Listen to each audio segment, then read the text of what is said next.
Yeah, Okay. we were in Breckenridge, Colorado, on Country Boy. It was a blue run on halfway up the mountain. There was a picnic table there, and the snow was coming down. It was just incredible. Yeah, it was bitter cold, and I looked like the abominable snowman. I had a beard and mustache longer than this, and I had hair back then, believe it or not, and I was just covered in white.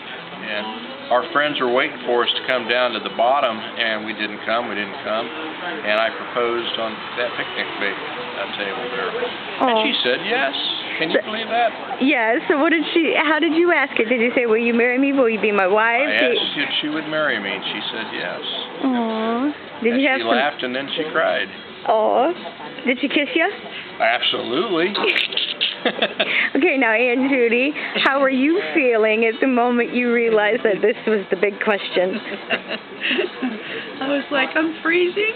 And when he started to propose, I thought, honestly, first of all, I was so thrilled, and it was such an exciting night for us.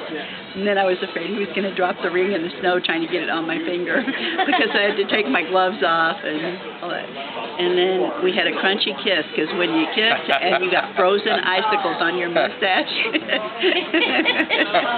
That's great. So, Uncle Rick, were you nervous? Were you afraid she'd say no or anything? Yes, I was. We had discussed it, but we had bought rings, and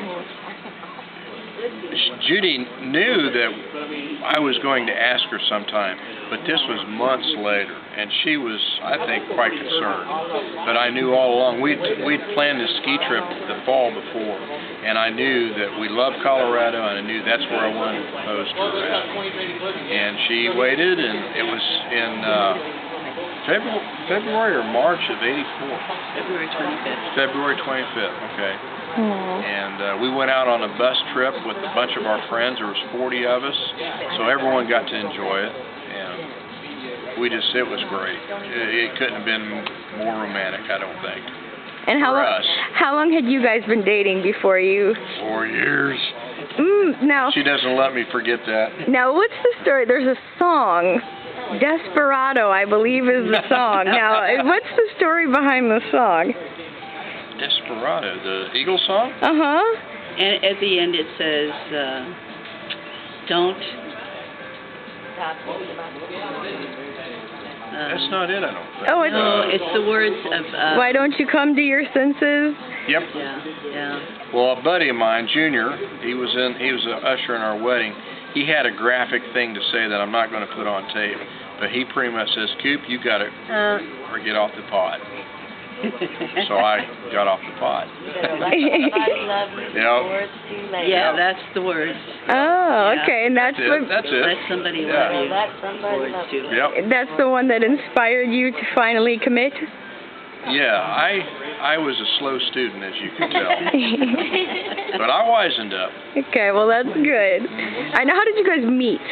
At the pool at Governor's Court Apartments in Olathe, Kansas. Yeah. I was living with Daryl and Rob, and Judy had an apartment by herself.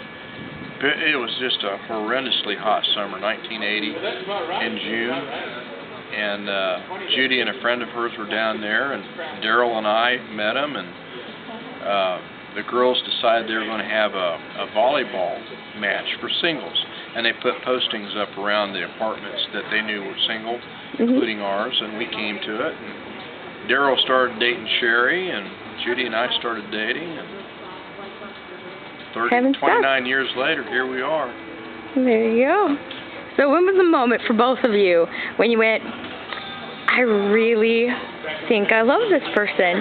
Was there a defining moment, or was it just, you just developed and you knew? Judy and I went to your cousins out in Colorado, the Gaberships, Rich and Diane. They were still married, and we went down to a little place called Ouray, Colorado, and we didn't have any money. But Judy had this place that she wanted to take me to, and it was probably in '82, so we had been dating for 2 years, and we had a wonderful time. And we traveled together great. You spent hours in the car going clear out that road, and you get to know somebody, and things kind of goof up.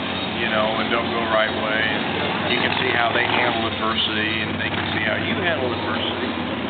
So I think it was around that time that I really thought, this is somebody very special. Yeah. And what about... But I had come around the Reinhardts the first summer at the family reunion, and I really felt for you guys at that family reunion, because everybody was so friendly. They just embraced me for who I was. And you had a lot of the older members still around. Uncle Jim, Bo Reinhardt, Judy's dad, all the older guys were there. John was there.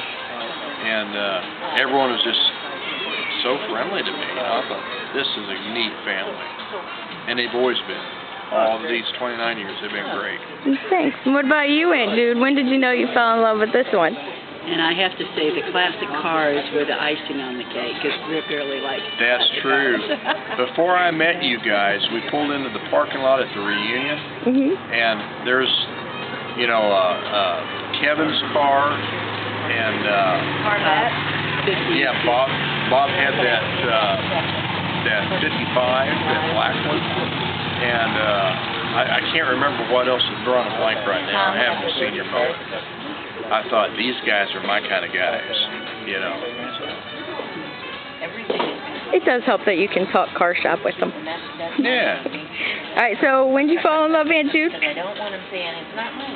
Just when I realized I could talk to him for hours and it would seem like minutes.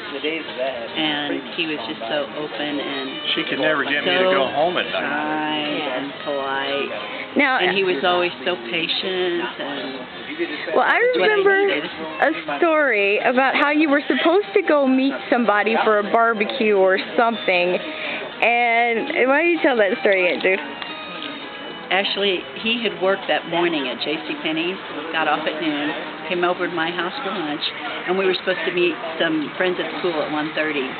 And all of a sudden they called, and then we were going to go to a movie with them that night. And they called and they said, "Where have you guys been all day? Are you going to the movie tonight?" And it was like 5:30 or 6, and we're like, oh my gosh, we forgot to go to the pool. And it was just that idea that much time could pass that fast, and you just didn't even realize it. And we went ahead and went to the movie with them and had a lot of fun and laughed and talked a lot. And it was just through that kind of that transitional period that we were together every single day. And when school started again in the fall, it was like I missed not seeing him as much, and it took us a while to figure it all out. Her apartment was kind of a C-shaped parking lot. The building and our cars were in the middle there, and I would look off our balcony to see if that little red Volkswagen was there. She's home. So I'd go over on the door. Hi, Judy. So you're a little bit of a love stalker? A little bit, yeah. Guilty as charged. Okay, now here's the big question. She always opened the door for me. Oh, that's good. Would you do it all over again? Absolutely. Okay, smartest move in my life. But I have one more story to tell. Okay, go ahead. We've been dating a couple of years, and Rick was over at my house for dinner one night, and his dad called. And he said, "Is Rick there?" And I go, "Yeah." And he goes, "Can I talk to him?" And so Rick's talking to him, and he said, "Buy one, get one free." He goes, "Well, that's unusual." So he asked him a couple questions, and he looks over at me, and he goes, "Hey, Jude."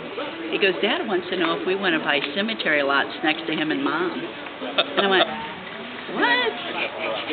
He hasn't even told me he loved me yet. We're just dating. We've been dating a couple of years, but you're not going to bury me yet, are you? Anyway, he says, "Yeah, it's buy one, get one free." And I went, "Buy one, get one free? Are they double-deckers?" Anyway, I said, "I guess. I don't know." And I thought, oh, I guess that means he might marry me someday. Anyway. And that gave you the hope to hold on until he or got off the pot, right? Yep. That was the truth. Well, I still tease him about it. You do? It was good. All right, well, happy anniversary. Thank you. Thank you.